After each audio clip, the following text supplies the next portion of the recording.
Company का शासन समाप्त कर दिया गया। ईस्ट इंडिया कंपनी का शासन समाप्त कर दिया गया। अच्छे से याद रख लेना है। 1858 के अधिनियम के तहत ईस्ट इंडिया कंपनी का शासन समाप्त कर दिया गया। या मैं तुमसे ये बोलूं कि ईस्ट इंडिया कंपनी को फिनिश कर दिया, तो अब ईस्ट इंडिया कंपनी का शासन समाप्त हो गया, तो अब क्या हो गया? तो भारत आजाद हो गया? नहीं, बस चीजें चेंज हुई और मामला ये हुआ कि अब ईस्ट इंडिया कंपनी शासन नहीं करेगी, बल्कि ब्रिटिश क्राउन शासन करेगा। मतलब जो शासन ब्रिटिश या ब्रिटेन में शासन सत्ता संभाल रहे हैं, वही लोग अब कहां पे शासन सत्ता संभालेंगे? भारत की शासन सत्ता को संभालेंगे, और उसके लिए वो अपने अधिकारी नियुक्त कर सकते हैं। तो अब देखो इसके तहत क्या हुआ।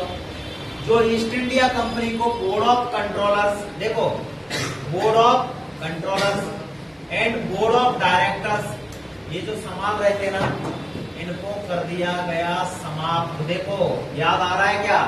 बोर्ड ऑफ डायरेक्टर्स और बोर्ड ऑफ कंट्रोलर 1784 का अधिनियम, ईस्ट इंडिया कंपनी में द्वैध शासन की स्थापना। याद आ गया अच्छे से? कोई दिक्कत तो नहीं है?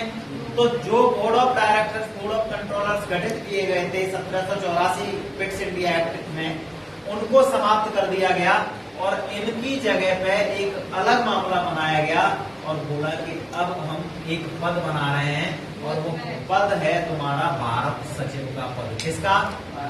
एक भारत सचिव का पद बना दिया गया। और एक और मामला बनाया कि जो भारत का गवर्नर जनरल का पद होता था, गवर्नर जनरल का पद समाप्त कर दिया गया। गवर्नर जनरल का पद समाप्त कर दिया गया और गवर्नर जनरल के पद की जगह पे वायसराय का पद बना दिया गया।